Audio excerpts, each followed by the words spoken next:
You are listening to Radio Belvaspata, South Africa.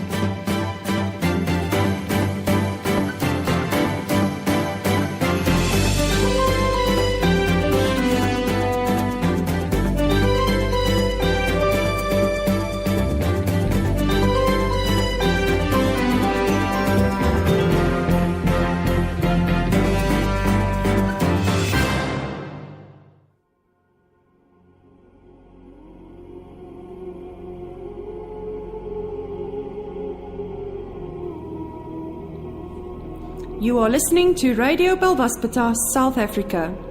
This show is dedicated to those who live and love from the heart in infinite ways. In today's episode, we will discuss, share, gain insights, and get clarity on the wisdom and teachings of the mystic and seer Almin, as well as discover more about the miraculous healing modality called Belvaspata. Your host for this show is Paul.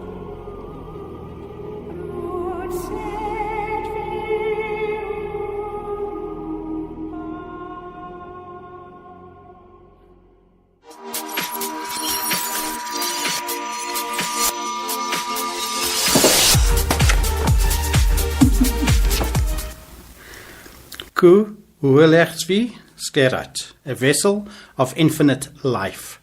As you see yourself as the one, a blessing to all you do become. The illusion of separation you can dispel. The beauty of the cosmos becomes your blessing as well. And that's translated by the Seer Almin from the Twin Elephant Libraries. Hello everyone, this is your host Paul on Radio Belvaspata, South Africa, broadcasting live, and let's hope our signal keeps going. We'll talk to you about those events in a few minutes. Many different people over the past while have shared comments and questions with us and just shared their experiences.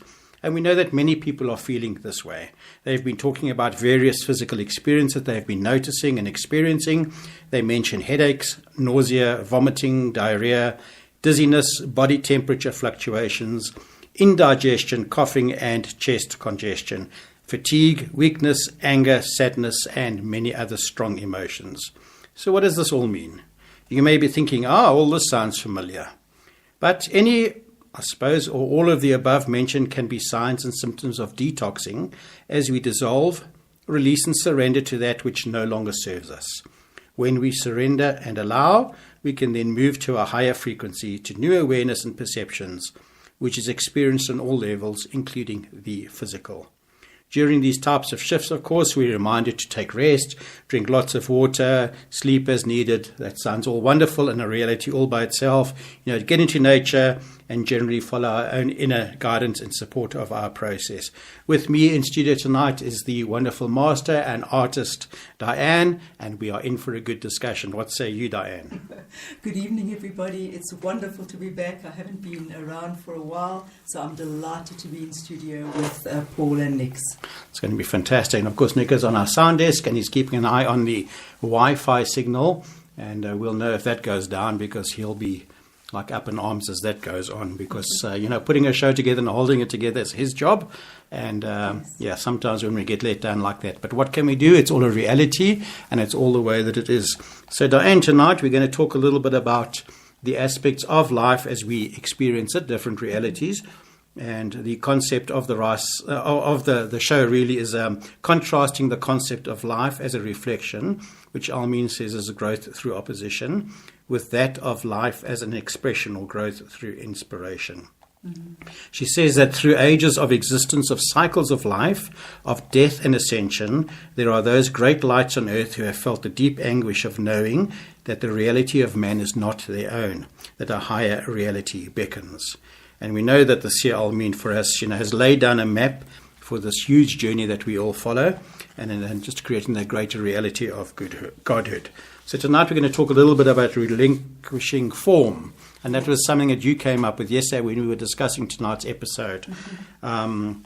And I think that's a very important point to look at these realities that we are experiencing and not define them as right or wrong, but also perhaps to learn to put them into a state of process that can turn into a benefit for us. Well, Paul, I think you're right there.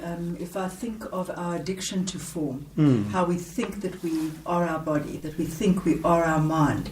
And, this has started from a very young age. Society imposes this on us.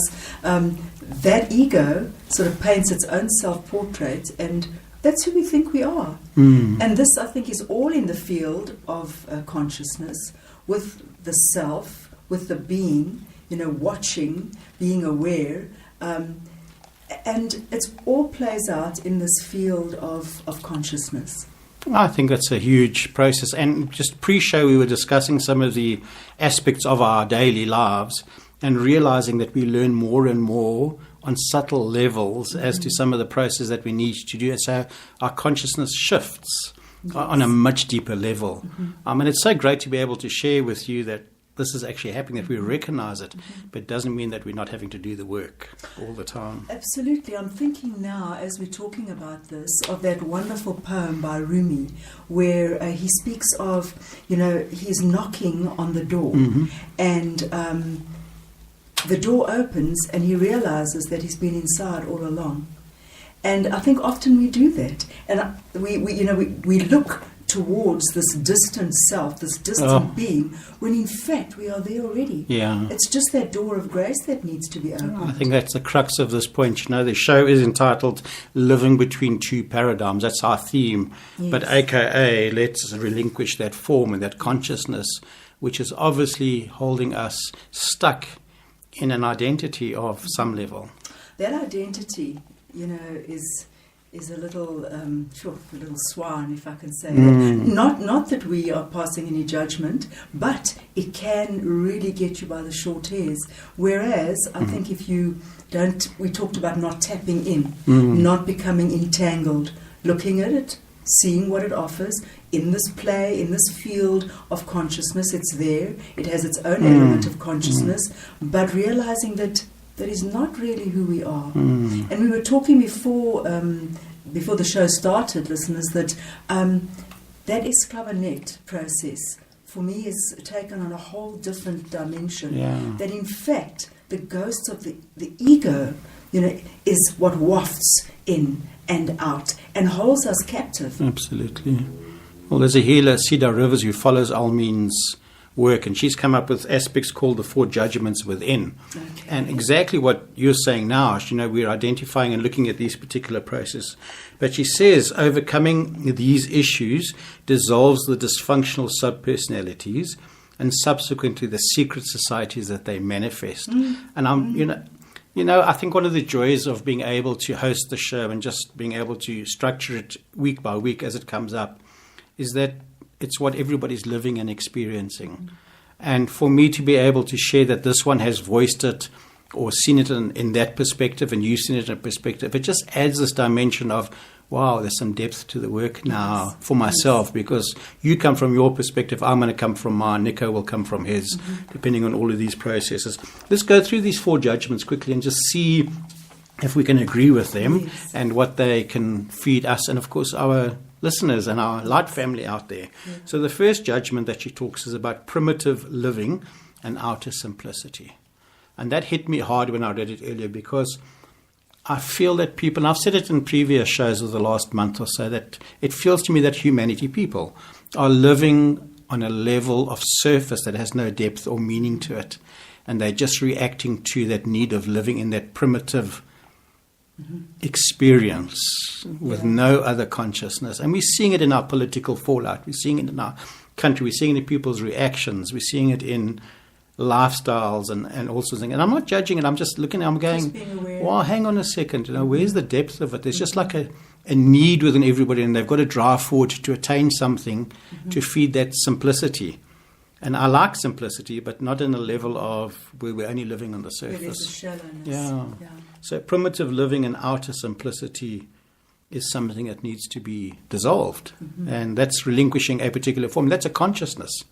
And you're talking about that. It does have consciousness within it. And it plays out in this field of consciousness. But I'm also thinking, what does the human being do? We, on the one hand, want to protect and save and survive, and then there's that other desire to look beyond, to be boundless. So what happens is we vacillate between those two. It's like being, behind a huge wall and you feel safe. And then you jump on the trampoline, and as you jump, you just peep over the wall and see, what is there beyond? You see, that to me is the two paradigms that I'm experiencing, because through all the working and processes, and it has been extremely challenging. I'm going to say that the need to be present in all of this and be able to be multi-networked and talented is absolutely huge for us. And that paradigm is there.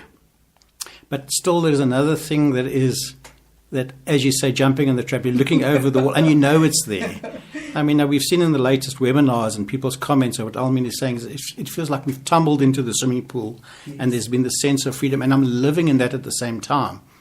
But I think trapped between that is the dissolution of the old, which is the physical symptoms, and some of those we highlighted at the beginning of the show. It almost takes a conscious effort, because unless you question the ego and saying, right, who is feeling this? Is it the ego? Is it the person? What happened to the presence? What happened to the being? Who is responding here? Is it presence or is it person? Is it the ego? Oh, that's a very important point, Yeah. And if we can get into the habit of that, I'm trying to do that and say, hang on, I can see this is the person. Checking yourself each time. Yes. Remember what Almin always says is that, the greatest challenge for a light worker is to fight illusion. Well, not necessarily to fight illusion, but to be aware also, of and to dissolve it, to be through awareness, yes. Very much so. So, we need to be aware that in the garden of our being, we need to know what is growing in our garden. I can see you're an artist. I do think pictures in my head. Just remind us of the name of your Facebook page, The Dream. What the... that I cannot remember for the moment. Everybody can... The art of dreaming, drawing, and guys, I've lost the art of drawing and dreaming, and I've also forgotten. I'm sorry about that. We'll check it out. But anyway, go and check it out. There's some beautiful work and beautiful... I'll remember it in the next while. And beautiful present moments from Diane. I just love it to bits, so thank you. So the second judgment is that what we deem as moral and immoral, the judgments of right and wrong and that only happens in duality. Yes. It does not exist. I suppose everything is. I would imagine in the self, in the being. If we are out of duality, these judgments. I think that the two processes that I'm referring to in terms of my own experiences, my own journey, this and that, are actual processes of duality, and it's either duality or oneness. We can feel that oneness is there. We know what we have to do, but perhaps there is something holding us back, which I'm going to say is ego identity. Yeah. Others might have words. I think you would refer to it the same. Yes. I get the feel that we are in fact where we want to be. We've just forgotten that. Nothing. We think we've got to go a long way. We've got to walk a long path. We've got to go on the journey. But I think we are already where we are looking to be. Would you?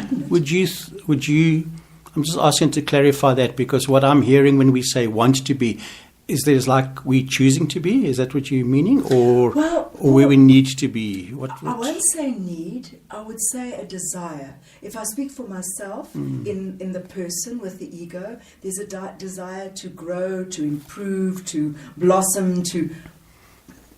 I'm wondering if that's just not baggage. That's just thoughts that we've been pumped into. I think it's programming, creating, and we think we have the choice in that all. Yes.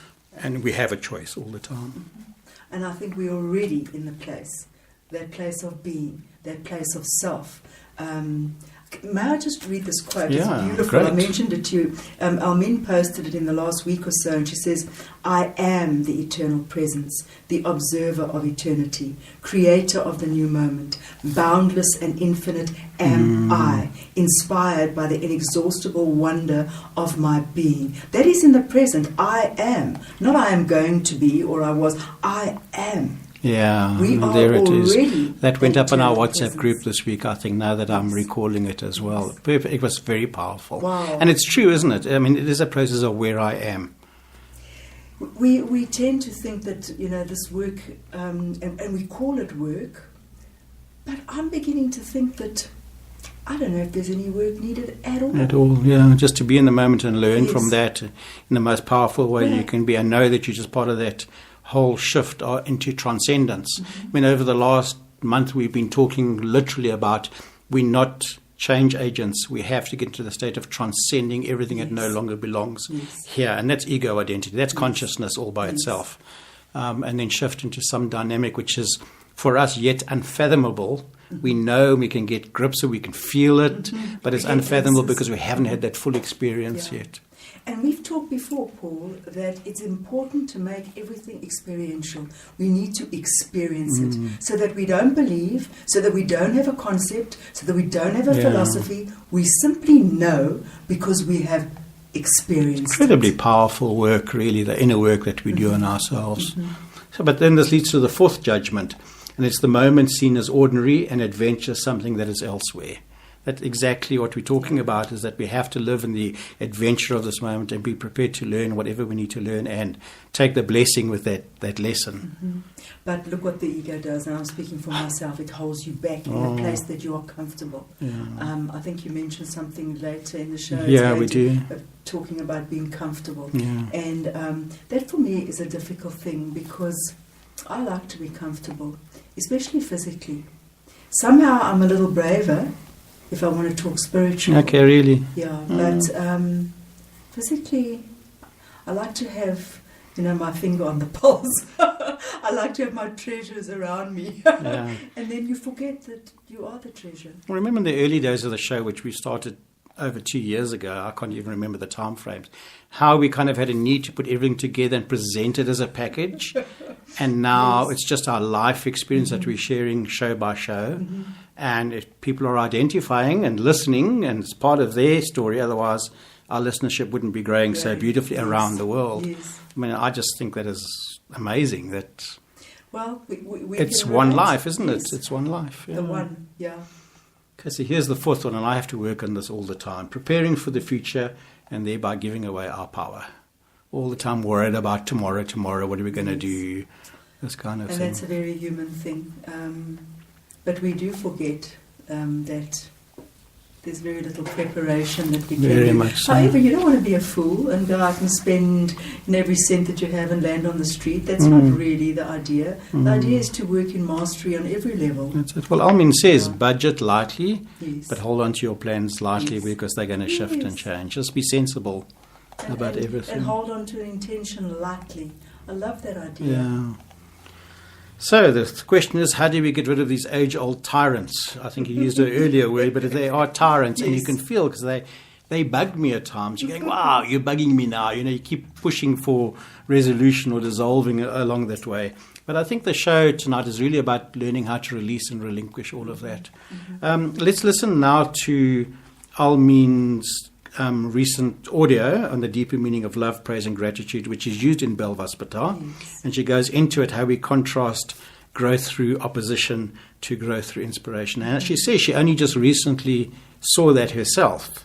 And yet we've had Belvaspatar since 2005 in our physical world. This unpacking is amazing. Yeah. Every time another layer produces another gift or another perfume, It really is incredible just it's watching all ridiculous. of that. So let's listen to that and let's see what we and our listeners get out of it. We'd love some comment. Here we go. Wonderful.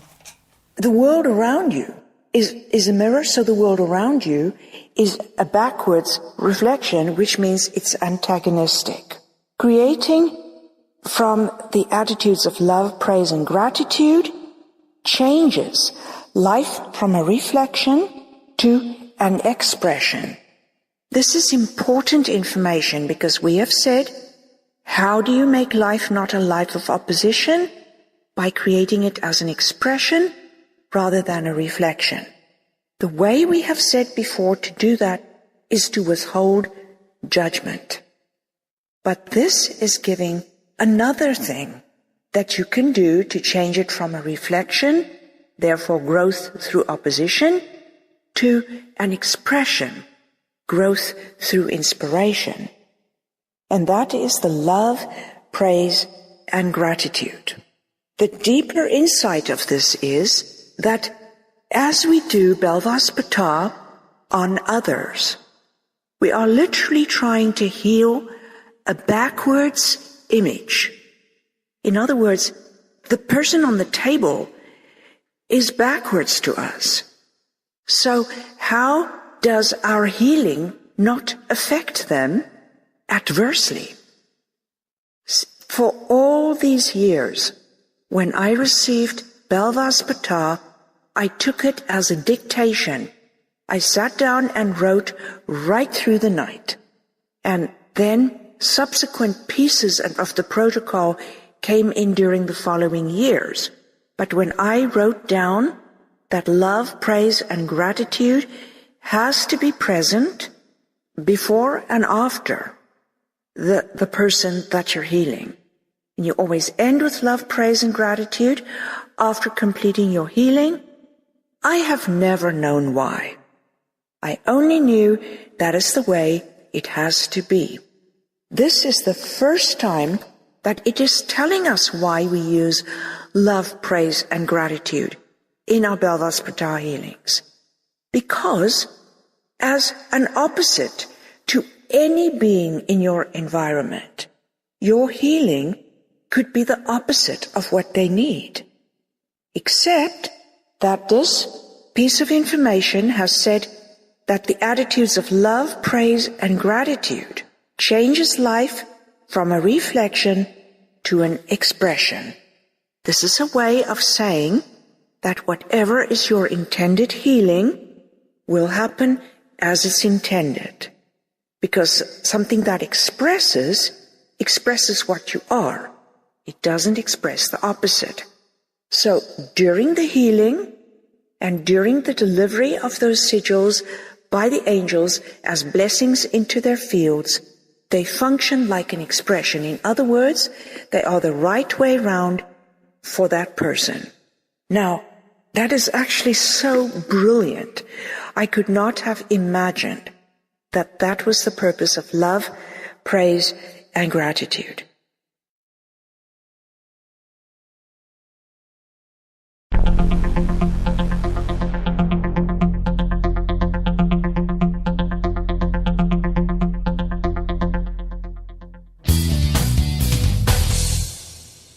See yourself as the dawn moving around the earth. Feel the planets turn through you. You can be any form, for you are formless form. You can take any shape. You can become the earth, the moon, and the sun, or your own body. See how, even though you have become all things, there isn't a loss of self-awareness, for you are a unique individuation. There is loss of identity, but you've never really had an identity as a being as vast as the cosmos. And that's an excerpt from a meditation by the seer. Mm-hmm. Describes it all, doesn't it? Absolutely incredible. That's very beautiful. I must say, initially I couldn't quite understand what Elmine made by what she was trying to explain in terms of a reflection. But I do think that a reflection then is something which we see from the opposite perspective. So maybe that is what causes, if you are seeing something from an opposite perspective, then that is what causes conflict. Whereas if you are an expression, I think that is changed through grace. Am I seeing it correctly? I think so, because part of the work that I've discovered within myself is not to try and get stuck in an identity thing and reflect on it as right or wrong or moral or immoral, wherever those judgments are, but just simply to express what I need to express at that moment. And if there is a flash of anger, I don't see it as resistance. It just must pass through me and must be gone. The same as like if it's overt happiness, it can come and it can go. It just is what it is in terms of the expression of self. But yes, I understand the reverse mirror process. I understand that, but whatever it is, good or bad, as you said, it just passes like clouds in the sky. That the sky remains the same, but the clouds move. And maybe that is the self, the sky. And everything else just moves like clouds, changing, that's good or bad, if we judge it good or bad. And it just keeps moving and changing. But there is one unchanging essence. And that's that sense of that oneness. And again, we've got those two paradigms of learning to express into that sense of oneness, Yes. and then being in that fullness of that oneness. And I was thinking earlier as I was explaining the two differences, the physical symptoms that you get, the emotional process that you have to go through. Maybe that's a third paradigm involved here that is also having to have its expression for us to learn from, because how else do we learn from? Yeah. We're not learning from a sense of programming necessarily, but a programming of what it is that we have to learn how to express, that we are living in that state of oneness. I think, Paulie, you're right. We cannot push the emotions and the feelings and the senses out into the desert. We have to allow them to play in this field of consciousness. And on the weekend, I spent some time with my grandson, and we were playing one of his Xbox games. Okay.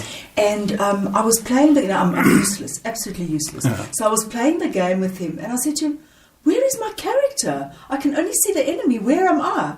And he said, "No, Di, we're playing in the first person." And I said, "But what do you mean?" He said, "No, we're playing in the first person." And then only afterwards, when I thought about it, I thought, playing in the first person, you cannot perceive yourself. So perhaps if you as the self, as the being, are in the first person, the body is what you manifest to see who you are. Right. Which would reflect and be able to express according. Isn't that powerful? And I thought, that is astounding.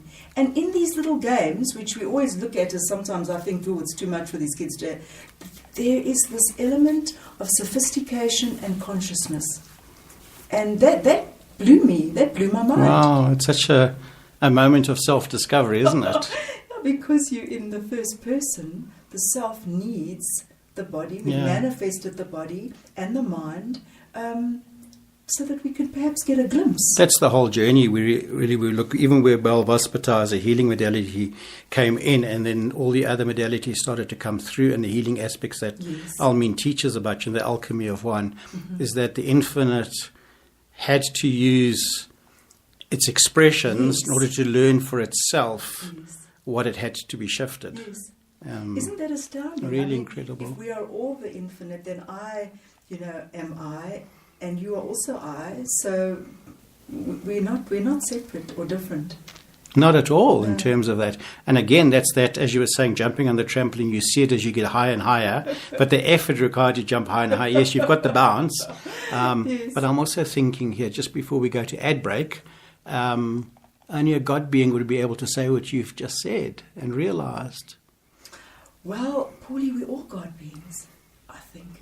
Whether we realize it or not, whether we want to evolve or not, it's going to happen. Yeah, and best to express that willingness to learn what needs to be learnt. Well, let's ponder on this mid-show break. Wonderful. Come back after this.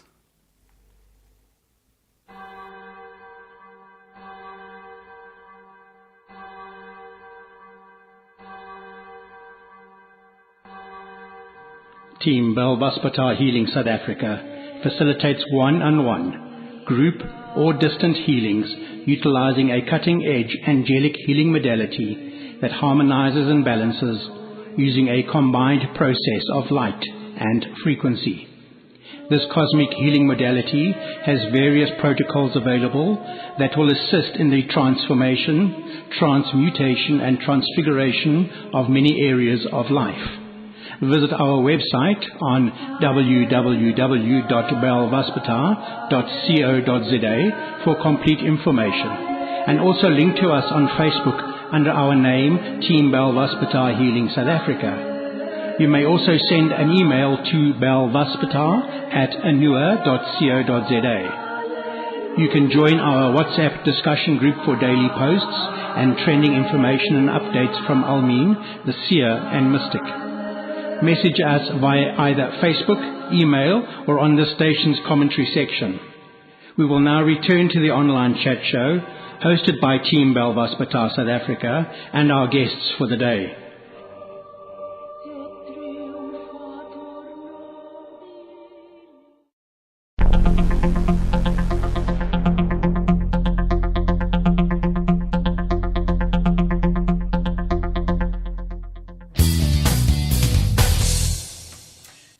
listeners, I'd love to read this to you. It's a quote by someone called Muji. You may or may not have heard of him. And it just fits in so perfectly with our men talking about the eternal presence. The quote goes like this, and these are all attributes of the self. The self, or the divine or the infinite, is the immortal tasting mortality, is the purity tasting impurity, is the boundless tasting boundaries that are no longer there. And even this concept of freedom, and this was interesting for me, that even this concept of freedom is unknown to the self. Wow. We are aware, we in our human form, in an ego identity, we speak of freedom. But I get the feeling that this divine infinite self, that concept just doesn't... Yeah. I think our programming around that aspect of freedom is also very limiting for us because, yes, we are in the year of living in unfathomableness. Yes. We'll get that by the end of the year, unfathomableness. We'll create that word. So we would hold on to that which we can only fathom and understand. And that's that. It's very needy. And as you're reading it, I'm going and I'm thinking, the programming of need is so deep within us. And that tells us where we should do, what we should react, what is happening. And yet it's just programming that is holding us in that mortal coil. I love that idea of the mortal coil because I'm just thinking, who is the puppet master there? It's the mind. The mind is beautiful when you want to be creative. The mind is beautiful when you have to do your practical workings out. But we cannot go to the mind to tell us who we are. And I love that mortal coil. Well, listen to this. I mean, this discussion is fascinating because we are talking about dissolving these old paradigms and, removing them so we can live in fullness of another experience. So I had a little bit of something. I'm not going to read the whole thing, but Almin says, we have to be in a state of stillness to hear the promptings of the voice of God. The essence of calmness is not to anticipate or control life, but instead to let life come to you. And that's really where we're going with it. That's no sense of need, just trusting yourself and your connection, I think, to all that is, to carry you through everything. I mean, there was a Facebook question posted to Almin. It's quite an old one. And the post was, the question to her, Almin says that the clinging to the familiar like a well-worn blanket causes a rut which limits resources and causes bodily aging. It leaves the body behind. Transcending the limitation of mortality rejuvenates. And the question given to her says, does that mean we have to die to transcend, or is it just spiritual death so that we may be reborn? Almin says whether it's a physical death or a spiritual death, both pertain to transformation, not transcendence. And then I looked at this because I went, wow, we've been talking about transcending as not change. It's actually removal of everything that was. So even though we die to the old, if we're not being reborn into something that is transcended on a much different level of being and consciousness, then we have only changed. We've only shifted something which is mortal.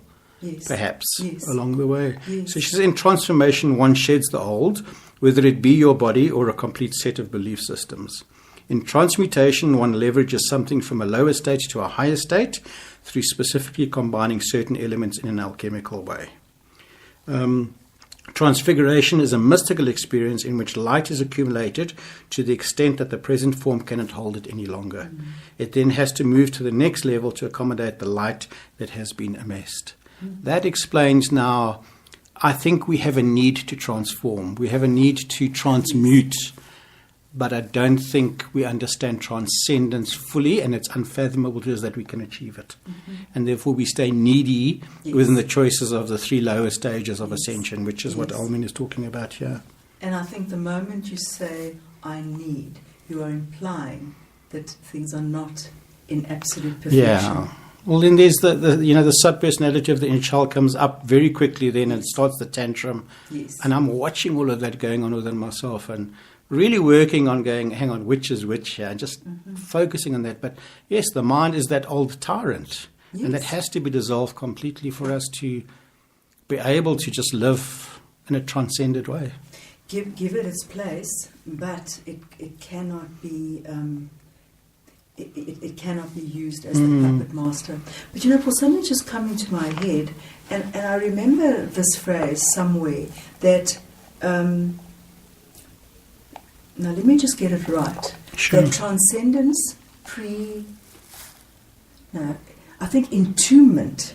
Yeah, they were talking about, or wherever this conversation took place, the discussion was that there needs to be a time of entombment before there can be a kind of resurrection. And so now there's the two paradigms yes, yet again there we are. of that experience. Yes. And I feel that so often. I feel like I'm trapped in the old paradigms, Yes. working, and seeing that new birth, that new creation, and yet not quite experiencing it Yes. in its fullness. Yes. That to me is the entombment. That's I mean, it. what a word. Yes. So Wow. that really is huge for me, because we're safe in that tomb. We are dead, so not necessarily literally, but dead to what lies beyond, and our capacity that this is not really who we are, No, not at all. and yet we have to realize that before we can realize the light. Yeah, and able to carry the Yes. immense codings that light Absolutely. holds is really good. Absolutely. I think it was early February, maybe mid-February, we just commented something at Almeen, the seer Almeen had posted up, or a team had posted up, and she's talking about releasing the stranglehold. That's what you've got to focus on. It wasn't too long back. It was on the show. And we said, she was saying that we have to release the stranglehold, focus on releasing the stranglehold in order to experience. And wow, that has been like the work. In there is a wanting, there is a desire. I recognize all of that. And I'm still working on this aspect of what is desire, what is want out of it, Yes. and is there a program involved in wanting to be free and not having to do the work. But Yes. then how much work do you have to do? But then we have to come back to what you were saying earlier, is that just this moment contains everything. And this is what Almeen is. She's always spoken that way. I mean, these are the key, I think, for the question tonight about what is it we have to do to not get stuck between two paradigms and just live in the freedom of now.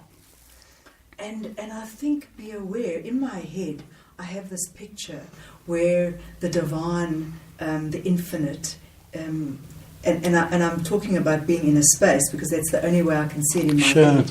So here is the divine, and then in this field of consciousness comes the play, comes the body and the ego and the mind, and that all takes place in that field. But the self, the divine intelligence, does not change. It is constant. What a fantastic conversation we're having. So just to remind our Light family around the globe is that we don't share this information with each other. We have, when somebody comes in the studio like Diane or Michelle or somebody comes to visit us and we share like this, we don't actually share that information. We just have a theme and a title to work towards, and literally we have a conversation with a few comments and it unfolds from there. So now listen to what this says. So Almeen talks, transcendence is change without changing. Isn't that amazing? It comes from the deep power within called the inner sanctum. Sure. The inner sanctum is accessed by completely relinquishing ourselves to the complete knowingness that we are writing the script. In simply staying in that awareness that we are the one life expressing as the many, we are able through slight intention to rewrite the play of life. Sure. In other words, we can affect the quality of the dream through intention and surrender. Although intention and surrender seems opposed to one another, they really are not. Surrender accepts the events of life, and intention turns them into a beautiful art form. In other words, we are not trying to change the steps of the dance, but to help them fly. This is what is meant by transcending. Wow. Well, can I just read that? Where were you reading that from? And this section over here. There's something that really, the inner sanctum is accessed by completely relinquishing ourselves to the complete knowingness that we are writing the script.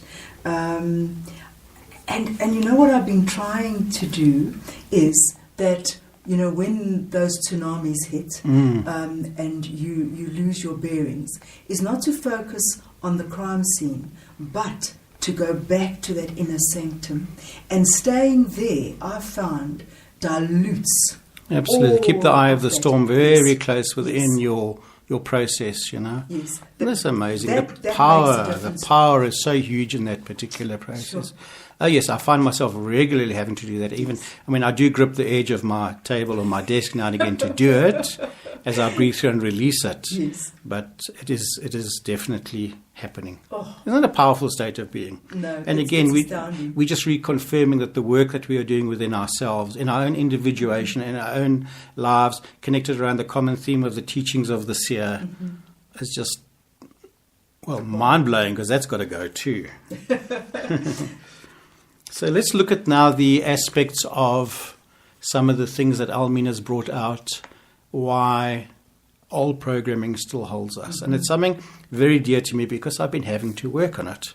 I was explaining to you earlier that we had one parent come in here with her son to come into the school, and the way she was discussing and talking with him was like he was a 2-year-old baby, and his frustration was pretty evident.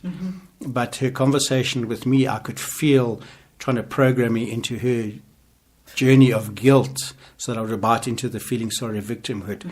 Well, thank goodness I've done this work, that I can still be aware of it. It was entertaining, but annoying. Yeah, because those stories are all part of a psychological baggage, Mm. and I try not to get stuck in those stories any Absolutely. And the longer. sub-personality of that not well-raised kid or child is so, that inner child is so apparent, you know, when you see the opposite aspect of it. So let's listen to this, because this is, Almeen talks about the origin of duality, of being guilt and individuation, how those two came in. And this is from April 2016 retreat. But I find right now a lot of those processes, a lot of those old classes are so relevant because I see such newness in them. They are I'm timeless. going, wow, you know, How did I miss absolutely, that? yeah. Like I didn't see that then, or I forgot, or whatever. But here she's going to reveal and talk about the dynamic geometry that is the holy marriage of the inner feminine and inner masculine. And when I looked at this earlier, I said, there's the two paradigms as well as the merging of the two. And all those symptoms, the third paradigm, which we've discovered tonight, is the resistance to the merging, which is moving into oneness. Yes. So let's listen to her, Almeen, guilt and individuation, and we'll see you on the other side of this. Wonderful. In the hostage situation, it was very important that those beings be given perfection of their stellated tips in their physical. Then in the second silent retreat, I discovered that the physical polyhedron was surrounded by a soul polyhedron, 120 faceted big soccer ball. And that this was the exact same geometry that I had seen many years ago when I saw the cosmos being made, and it was explained to me by a group of star beings in Kent that took me in the night on their craft and demonstrated what was called dynamic geometry. I just called it that. And when I woke up in the morning, I was levitating above my bed. They gave me that geometry years ago. You have that geometry. And the 120 faceted polyhedron is stationary, and due to resistance to life, the 144, the physical one, which is masculine and related to mind, spins. So you have a very rapid movement. In the second silent retreat, the goal was, and it was hard for some, but to get it still, so that I could create an explosion of violet light and white light and push it out gently into its feminine, so that the sacred marriage of the inner masculine and feminine could take place, bringing enormous peace. It's like coming home to yourself. So what makes it spin, what started it spinning, is resistance to life. And we recognized that resistance to life came in the form of guilt. There was a feeling like I must have done something wrong to be a separate being. I was in oneness with the infinite, and all of a sudden I'm individuated. Did I do something wrong? Wrong and right. The old duality that split guilt and innocence. And so this week also you worked on areas of guilt. Do you have guilt about eating? Do you have guilt about spending money, about how you raised your kids, about how you treated somebody? Guilt. Well, the goal for the second part was to get that still and to expand.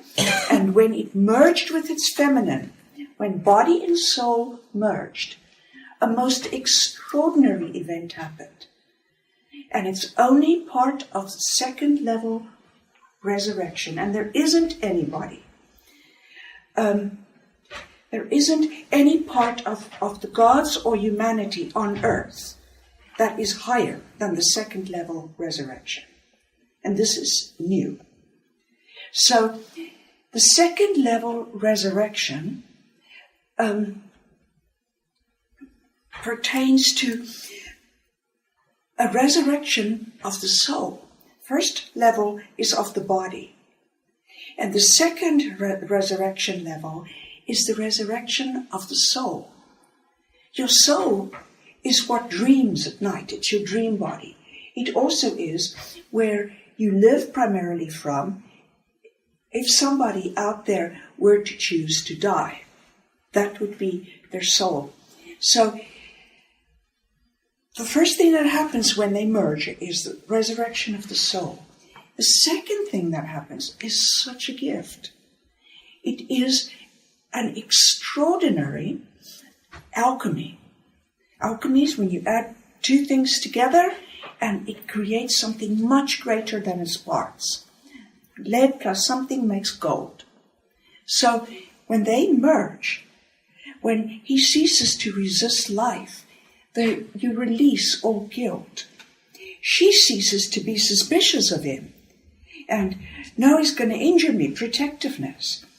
When that merging happens, it births a magenta light. I keep wanting to say fuchsia, and the angels keep saying, no, magenta. So I'm just going to stick with magenta. I'm not quite sure what the difference is. I think magenta perhaps has a bit more purple in it. So it births a field of magenta light. And the field of magenta light is self-purifying. And as long as they stay in this union, I'm going to see how to keep them there, because her facets have been fixed. I did it for you the second day. His facets have been fixed. When two whole pieces come together, there is a stable union. You know, humanity makes couples based on, I'm imperfect, you're imperfect, but you've got my strong suits that I don't have, and vice versa. So we make a whole when we're together. Two halves actually don't make a whole. It's two wholes. When they merge, it's stable.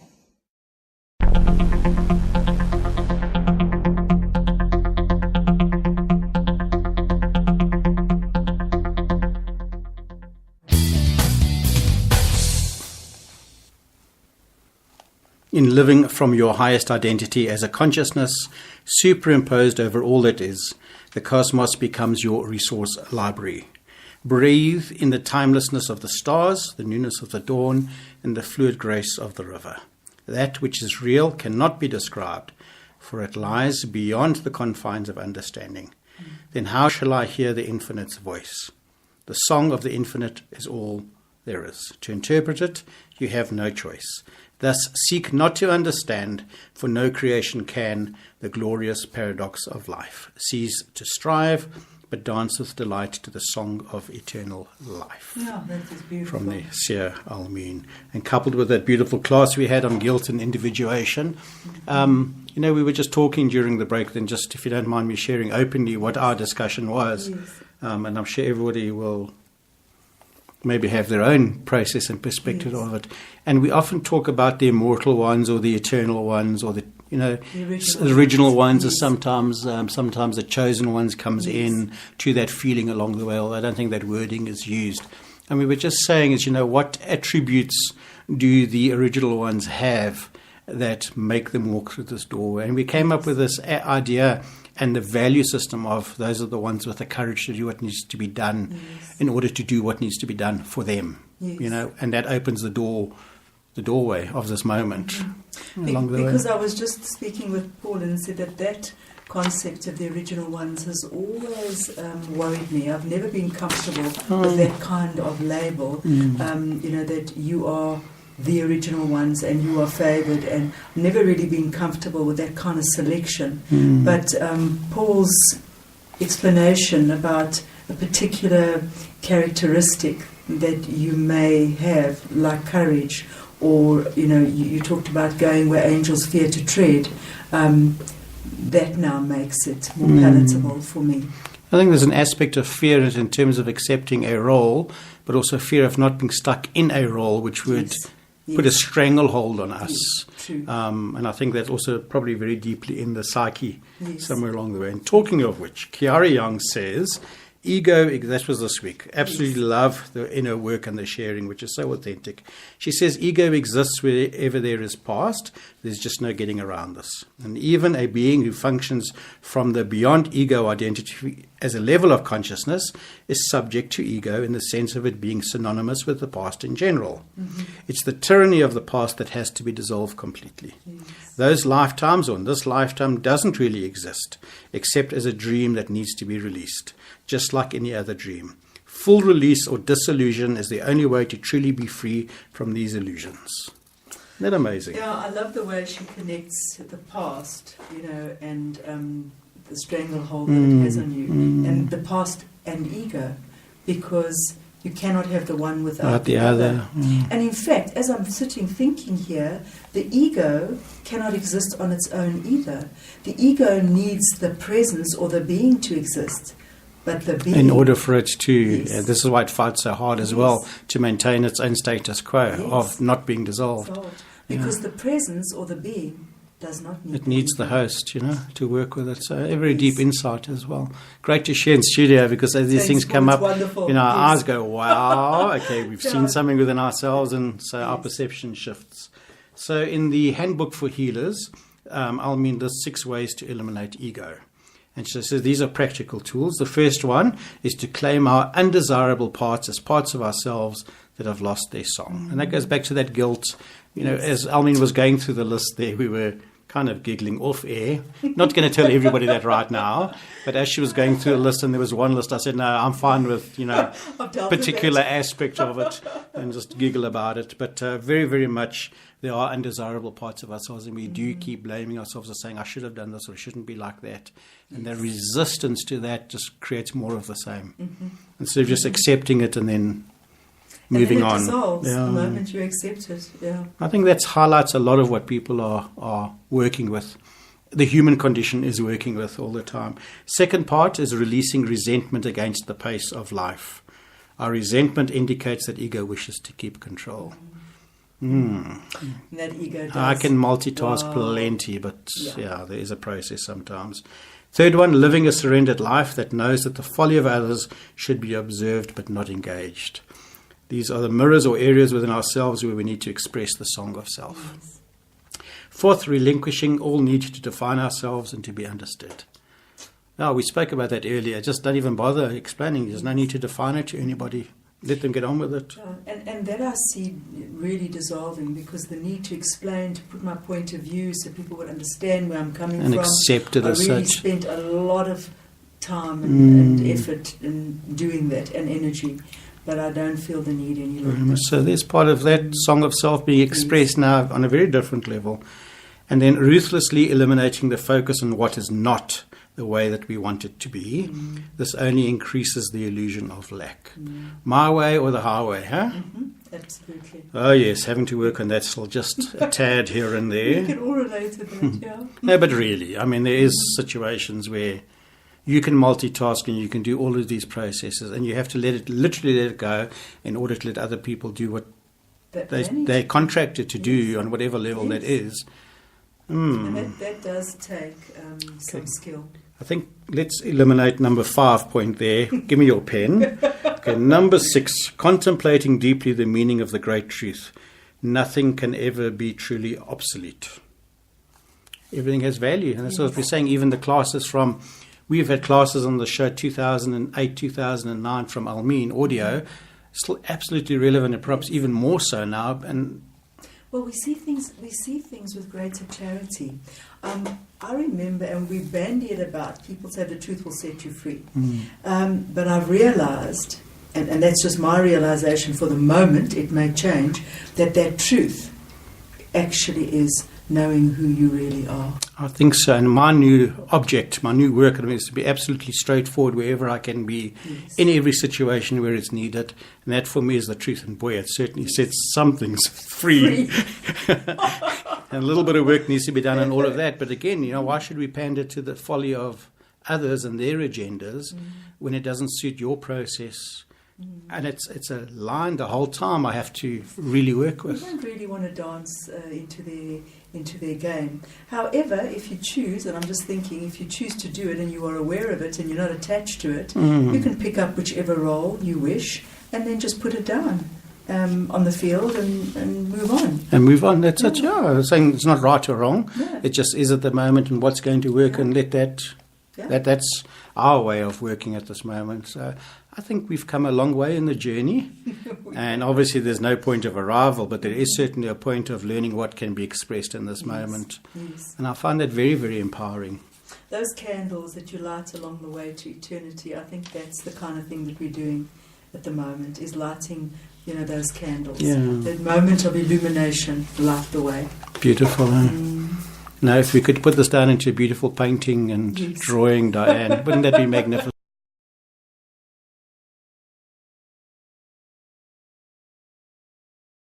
Creativity around ourselves. So, wow, what a show. Paulie, there's just one thing I wanted to mention before we close tonight, is that our men had a series of meditations, 1, 2, and 3. And the meditation 3, I think it's number 3 on that disc. It's all about releasing the addiction of the body and the soul and the spirit.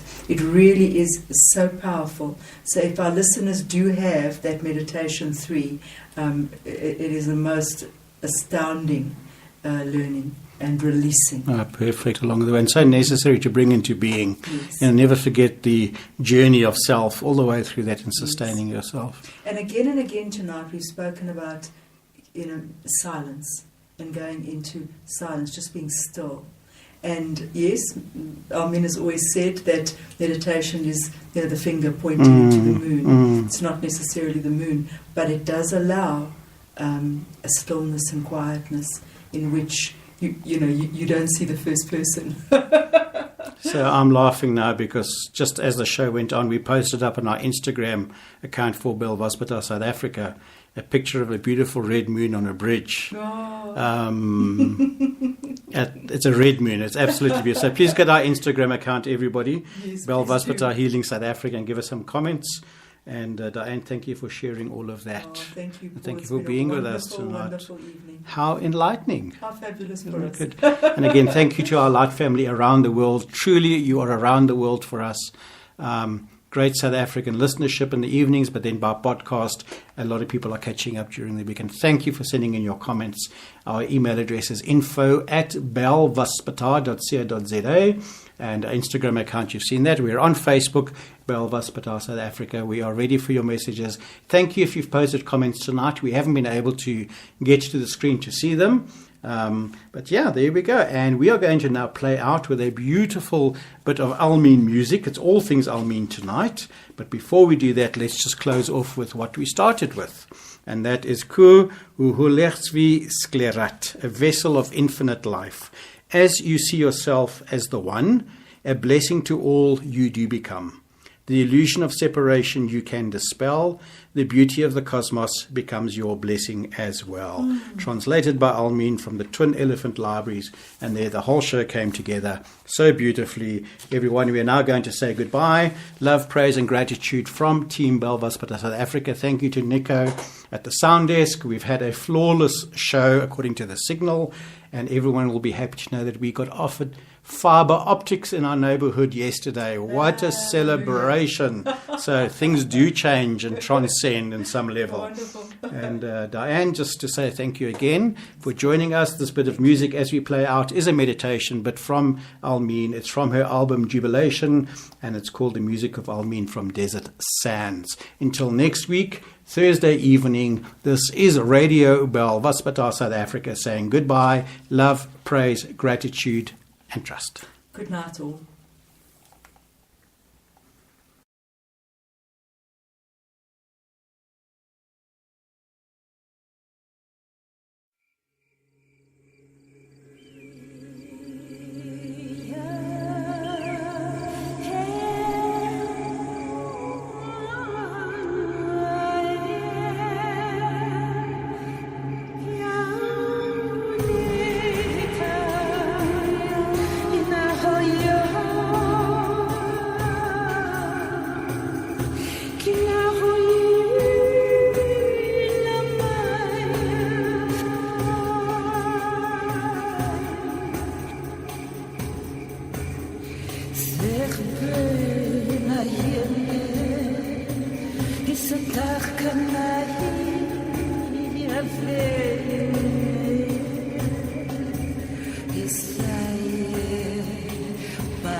You've been listening to Radio Belvaspata, South Africa.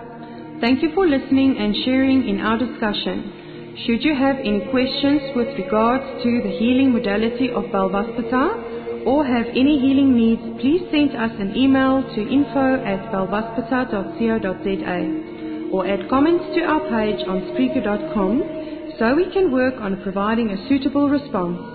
We now close this episode with the eternal ascension qualities of love, praise, gratitude and trust, and look forward to sharing again with you next week. Goodbye.